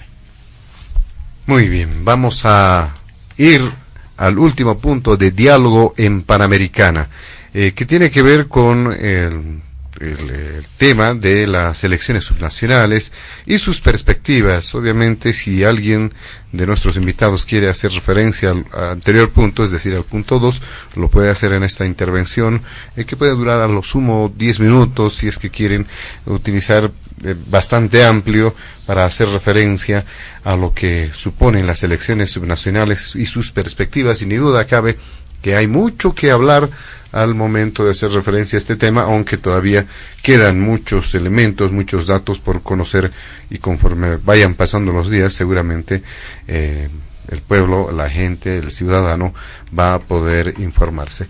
Don Jorge Richter, en este último punto del programa. Gracias, José Luis. Es importante, de cara a lo que significan estas próximas elecciones municipales y para gobernadores, es importante señalar algo, porque ya se ha ido escuchando en los diferentes medios de comunicación que los sectores que conforman del centro hacia la derecha el escenario político del país piensan estructurar ahora sí un bloque de unidad para poder enfrentar al movimiento al socialismo. Y acá hay que hacer algunas puntualizaciones. En enero de este año se pedían rápidamente elecciones en el país, en el entendido de que la crisis política que sufría el movimiento al socialismo era una crisis convencional de partido político, de estructura política, como había experimentado o como en la que se vio inmerso el movimiento nacionalista revolucionario del año 2003, y que esa crisis política, como le sucedió al MNR, no les iba a permitir tener posibilidades electorales. Y por supuesto que aquella apreciación rápidamente se estrelló contra la realidad al encontrar y al ver que los primeros sondeos de opinión señalaban que el movimiento al socialismo se encontraba en el primer lugar de lo que era la intención de voto. ¿Por qué sucedía aquello? Porque había que conocer, y ese fue el enorme error de apreciación en lo que significó la crisis de noviembre y después el diseño y la estructura de las campañas electorales. Había que conocer cuál es la lógica de este país en estos tiempos. En enero de este año, lo que había en el movimiento al socialismo era una crisis en la cúpula político-partidaria de ese partido. Pero el movimiento al socialismo es una de las entidades de algo que se compone con una enormidad que yo denomino la corporación social y popular de este país. La corporación social y popular es organización que está en el sustrato más esencial de la sociedad civil boliviana. Es muy diversa, es absolutamente plural y es una entidad que en tiempos políticos y electorales, por el proceso del bloque de acumulación político y social, se articula con el movimiento al socialismo. No son lo mismo, son distintos. Y esta corporatividad no estaba en crisis porque es organización. Esta corporatividad no es acción política únicamente, son formas de vida. Ahí en el medio están también dentro de esas organizaciones, por ejemplo, las organizaciones deportivas. Así como rápidamente hay una asociación de los familiares de los caídos en Sencata y en Sacaba, rápidamente, esa es la muestra de lo que es nuestra sociedad en su estrato más sustancial. Así también están las asociaciones y las organizaciones deportivas. Ahí están las canchitas y ahí está el sentido de esas canchitas, que no es un uso malsano de los recursos, sino que tenía una lógica. Yo no estoy diciendo si está bien ni mal, no estoy defendiendo, estoy explicando que eran una incorporación o una inclusión al Estado Nacional de estos sectores, fundamentalmente en las periferias o en los ámbitos rurales del país. Ahí han hecho política, ahí han hecho ciudadanía, ahí se han organizado y ahí han ganado después las elecciones. Tenía otro sentido por encima de lo deportivo, pero había que conocer el país con esa enorme corporatividad. En esa perspectiva, también ahora cuando anuncian que sí van a tratar de establecer un frente único, están mirando, en mi criterio por supuesto, erradamente, porque estas elecciones tienen un sentido absolutamente distinto de lo nacional, absolutamente distinto de lo nacional. Hay también que mirar algo que es muy importante. El 55,1% que ha obtenido el MAS, es importante que se hagan esfuerzos por no verbalizar el número, porque no es que al gusto de cada cual se pueda tratar de encontrarle una palabra a lo que significa y siempre tratar de representarlo en la voz del pueblo y de la gente. ¿Por qué? Porque después los desencantos son muy grandes. Yo he seguido minuciosamente y a detalle las campañas electorales y he escuchado a los diferentes partidos políticos que se oponían o que competían, mejor dicho, con el movimiento al socialismo, hacer un conjunto de aseveraciones de lo que va a suceder, de decir yo aseguro que esto es lo que va a venir y lo que va a pasar, y después no sucede. Y después los desencantos son bastante grandes. El 55% tiene un sentido, pero básicamente hay que comprender lo que la legitimidad te otorga y te permite hacer como mandato. Pero el 45% se está hablando ahora como hacían durante la campaña electoral, diciendo el 30% no quiere al movimiento, el 30% apoya al movimiento, pero hay un 70% que no quiere al movimiento, al socialismo, etcétera. Y con ese relato han perdido catastróficamente la elección. ¿Por qué? Porque era una mirada errada, porque se resistían, por ejemplo, en lo que son las encuestas, se resistían a comprender que lo importante no es la intención de voto, lo importante es el voto válido. Y se resistían también a saber que no hay que subalternizar metodológicamente la estadística a los procesos sociopolíticos y que en realidad lo correcto metodológicamente es subalternizar la estadística al proceso sociopolítico y convertirlo en una herramienta más de lo que significa la realidad de un país para poder comprender lo que está pasando. El 45% no es homogéneo. El 15% de ese 45% está en Santa Cruz, que no tiene nada que ver con comunidad ciudadana.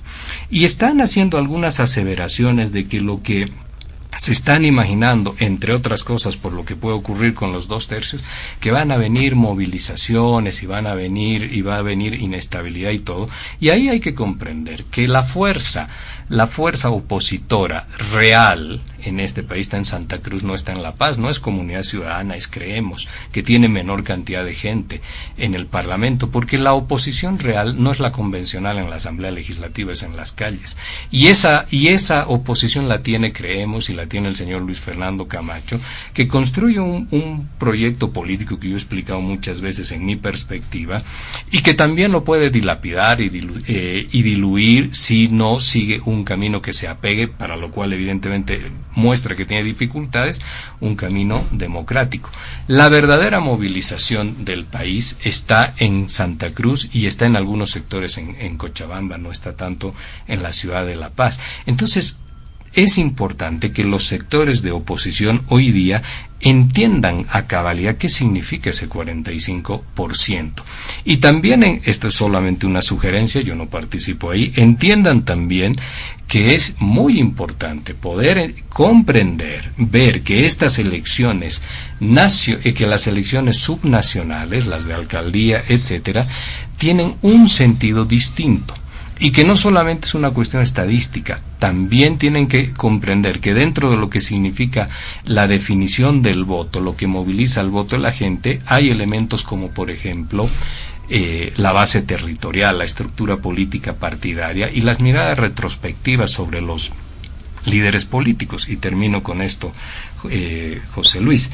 En esa perspectiva, cuando realicen su análisis político, deben comprender que no acreditan todos suficiente base territorial. Si no lo tienen, pues tienen que caminar a resolver esto como un problema. Estos son los elementos claros. En la elección pasada se han imaginado una serie de cosas. Primero, que los adjetivos tienen efecto, y los adjetivos no tienen efecto sobre la votación que compone al movimiento al socialismo. Entonces se podía hablar de una serie de asociaciones negativas sobre la gente del movimiento al socialismo, pero eran inmunes a eso. Eso está en los estudios sociológicos que se realiza de la gente que compone el voto más fidelizado del movimiento al socialismo. Entonces, cuando se tiene una carencia y una falencia, la tienes que sustituir de alguna manera. Y esto es lo que tienen que ver en este proceso electoral. Si creen que el 45% es un conjunto homogéneo, están absolutamente errados.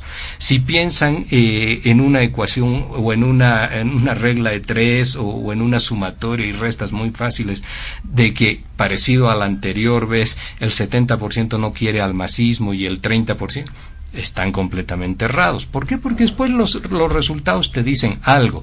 ¿Y por qué la gente ha votado en ese 55%? Tienen que estudiarlo, no lo voy a señalar yo, tienen que estudiarlo para que sus ejes discursivos no se repitan como se están repitiendo también y los conduzca al fracaso electoral, por supuesto. Y termino solo con lo que tú has señalado, José Luis.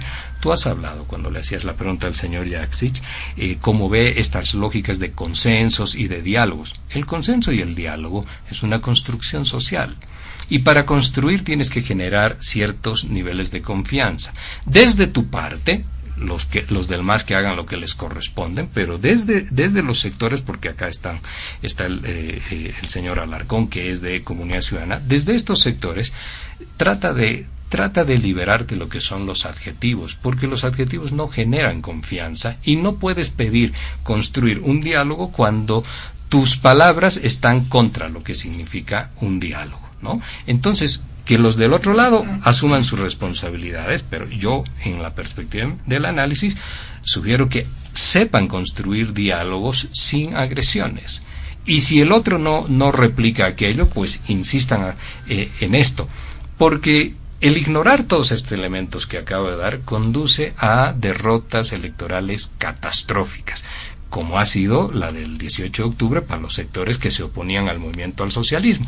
No es, entonces, lo del 18 de octubre, algún día lo debatimos, José Luis, tapa, termina, concluye con el 21F, o se piensa y se imagina que el 21F tiene una perdurabilidad infinita en el tiempo como eje argumentario para poder crecer políticamente. Si uno no comprende estos elementos en la práctica política, entonces pues tiene que recorrer otro camino, ¿no?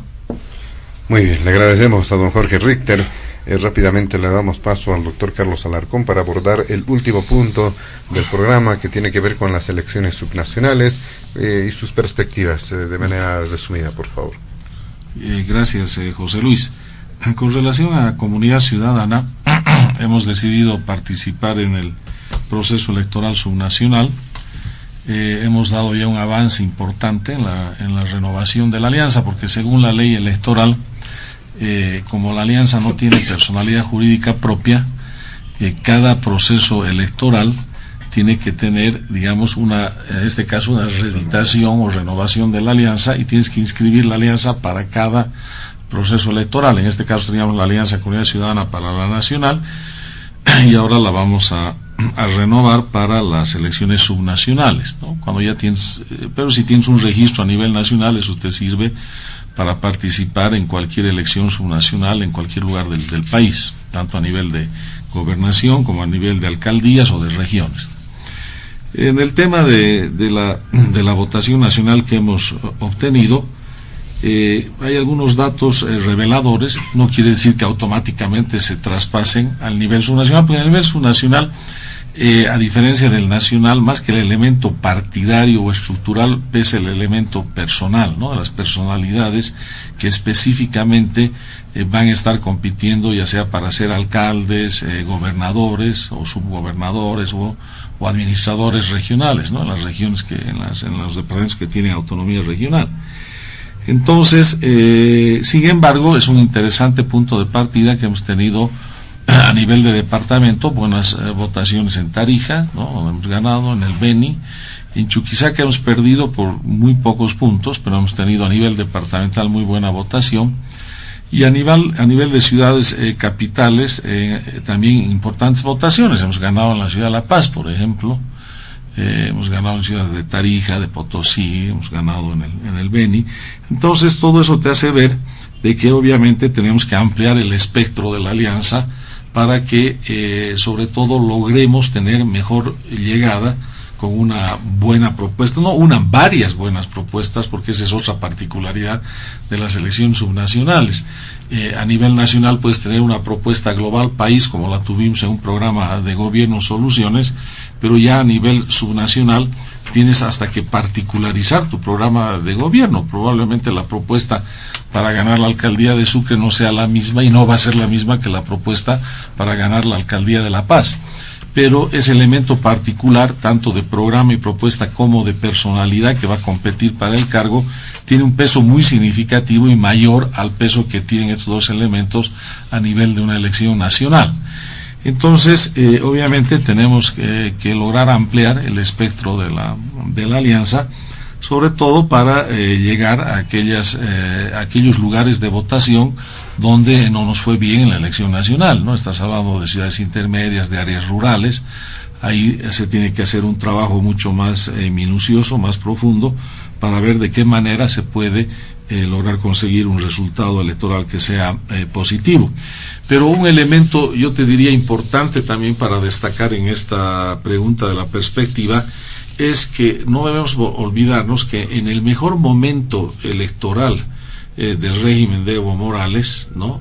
Cuando estaba en su auge, digamos, su proyección personal y partidaria, siempre hubieron contrapesos a nivel subnacional en las elecciones subnacionales, ¿no? Ese era un dato de contraste bastante interesante, ¿no? Y que la misma gente se sorprendía, porque pensaba también que esa hegemonía que tenía el movimiento al socialismo en su votación nacional iba a tener una automática traspolación al nivel subnacional, y no se daba necesariamente así, sino más bien lo que se veía era que muchos de los votantes, inclusive que votaban a nivel nacional por el movimiento al socialismo, a nivel subnacional preferían hacer un contrapeso y votar por otras opciones, y no necesariamente por temas partidarios de oposición, sino, como te digo, por figuras emblemáticas que competían por alguna determinada alcaldía de ciudad capital o por algún determinado departamento. Entonces, yo creo que combinando todos estos aspectos, se puede llegar a presentar candidaturas interesantes, atractivas para el electorado, y lo que nos toca por hacer es, una vez definida, digamos, la renovación de la Alianza Comunidad Ciudadana, lo que nos toca hacer es definir una estrategia, ¿no? Una estrategia para competir en este proceso electoral subnacional en todos aquellos lugares donde como alianza o asociados con otras agrupaciones presentemos candidatos. Entonces ahí ya tendremos que ver cuál es la mejor estrategia, que va a ser de seguro una estrategia, como te digo, diversificada, específica.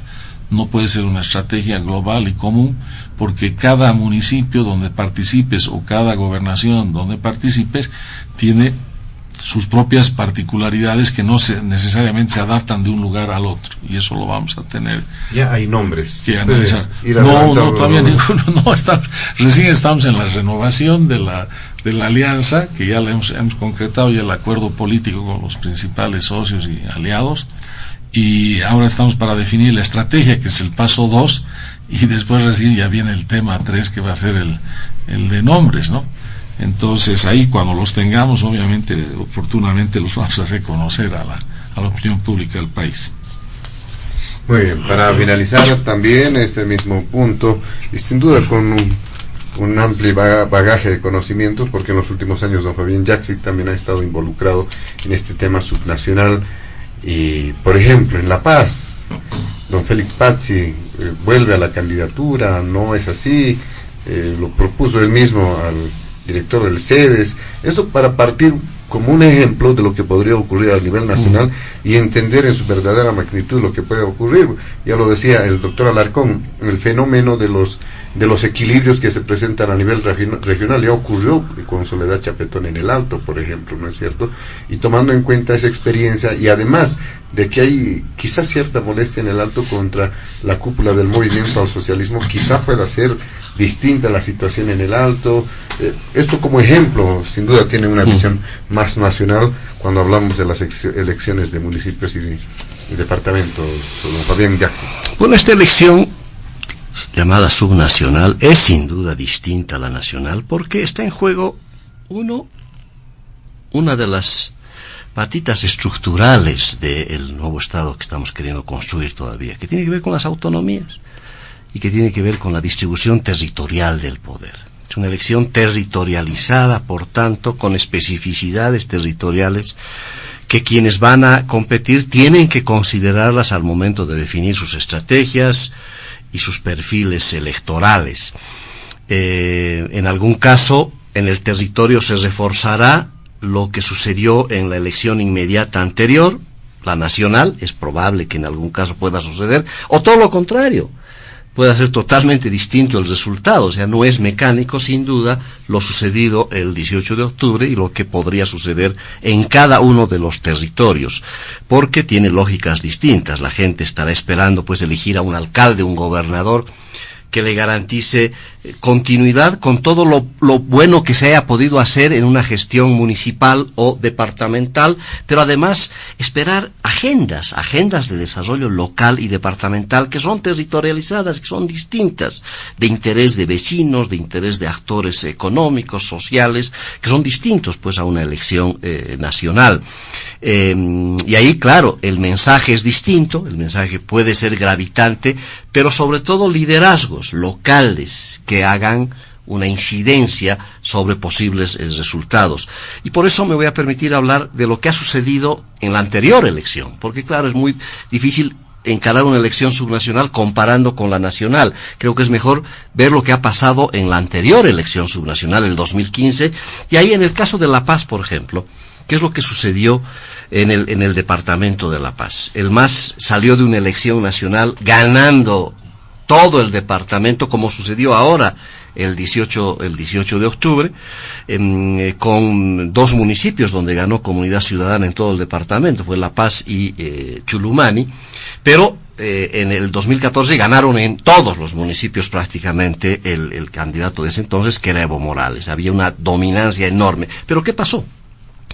El MAS cometió el error de tener un pésimo candidato, ¿no? Que en ese caso era una señora, no la voy a mencionar para evitar susceptibilidades, pero su candidato no era bueno del MAS, en el caso de la gobernación. En el caso de las alcaldías sucedió un fenómeno interesante que no había sucedido en otras elecciones. En la ciudad de La Paz, Revilla prácticamente corrió solo, por una decisión que en ese momento tomó Unidad Nacional de retirar a su candidato. Retiraron a un candidato que tenían en su momento y prácticamente Revilla corrió solo con una propuesta y por eso obtuvo una votación extraordinaria. Obtuvo 7 concejales de los 11 en disputa. Fue una elección gigantesca, pero por ese elemento también, que jugó a favor de uno de los candidatos. No hubo ningún tipo de dispersión. El 95% de los votos en el caso de La Paz se concentró en el candidato del MAS y en el candidato, en ese caso, en ese momento, de Sol.voto. Fue un fenómeno distinto. En el caso del Alto, también se tuvo una gestión mala anterior del MAS, con un candidato que tenía problemas, lo ratificaron pese a las críticas del movimiento al socialismo en su momento, y le ganó pues la emergencia de una candidata distinta, mujer, joven, que le ganó la elección. En el caso de la gobernación fue interesante, fue una cantidad increíble de voto cruzado a favor en ese momento de la candidatura de Félix Pazzi, que ganó en 56 municipios como gobernador versus el candidato del MAS, pero perdió en el resto de los municipios cuando se trataba del voto de asambleístas. Ganó como gobernador en 56 municipios, en asambleístas solo en 9. Porque el voto cruzado era impresionante. Optaron nomás por castigar al candidato del MAS, porque eso tienen que tomar en cuenta los partidos políticos, tienen que considerar las percepciones ciudadanas locales. Finalmente son liderazgos que están más cercanos a la gente, pues. Y no se pueden equivocar ahí, imponer candidatos en algún municipio, en algún departamento, pero pesa, eso no quiere decir que no pese los liderazgos nacionales.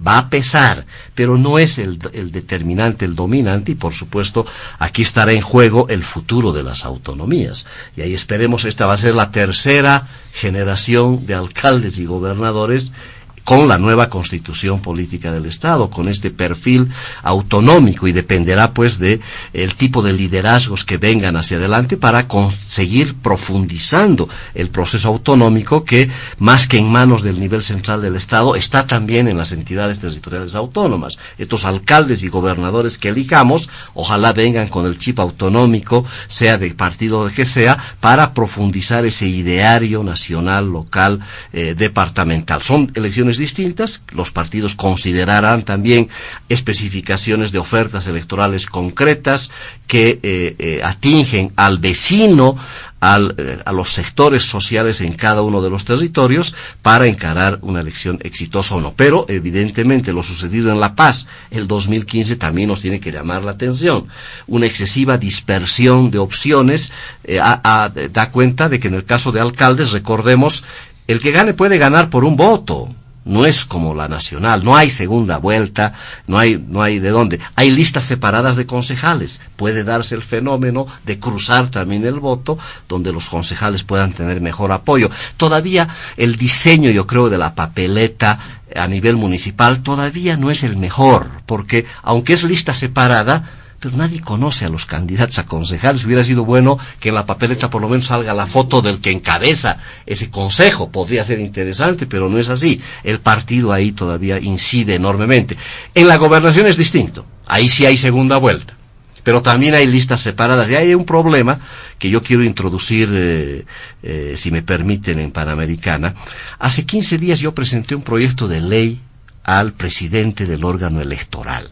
Ocurre que no podemos ir a las elecciones para elegir asambleístas y gobernaciones en el próximo marzo sin modificar la ley electoral. Y ahí ojalá que pudiera haber algún consenso para corregir algo que se ha distorsionado hace más de 10 años. En las otras 2 elecciones pasadas se provocó una sobrerepresentación. El sistema electoral boliviano tiene una virtud que data, creo, del 97, del 87, de la década del 80 o 90, es el mecanismo de compensación de la representación de plurinominales. Eso sucede en Cámara de Diputados. Por eso la elección es interesante, porque se compensan los unis de los pluris. Eso mismo, por analogía, debió suceder en las asambleas departamentales, pero no es así.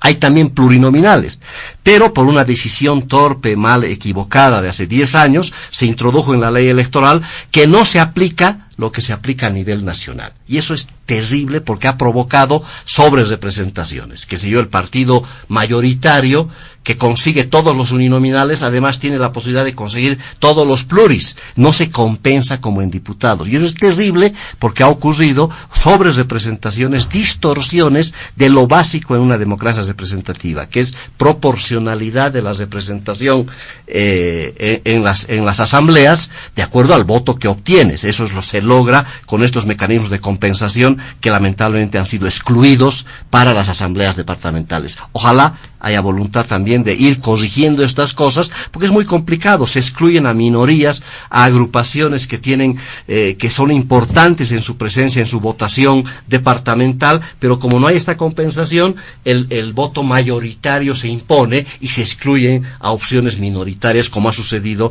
en las últimas 2 elecciones. Ojalá podamos corregir y ojalá que el presidente del Tribunal Electoral asuma el liderazgo de esta reforma, que es bien importante para no concentrar solamente en las mayorías una dominancia que representa a la conformación y asignación de escaños en las asambleas departamentales. Muy bien, de esta forma, amigos de todo el país, llegamos a la finalización de Diálogo en Panamericana. Agradecemos a nuestros invitados del fin de semana, al politólogo Jorge Richter, al diputado nacional Carlos Alarcón, y también a don Fabián Yaxi, director de Autonomías de la Gobernación de La Paz, ex diputado nacional. A nombre de la Dirección de Panamericana, de la planta ejecutiva y de quien les habla, José Luis Flores, el compromiso de que el programa retorna el siguiente fin de semana. Permiso. Diálogo en Panamericana.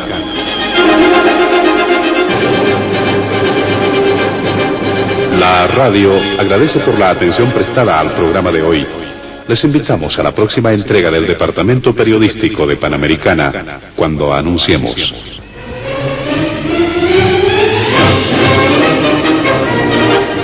Diálogo en Panamericana.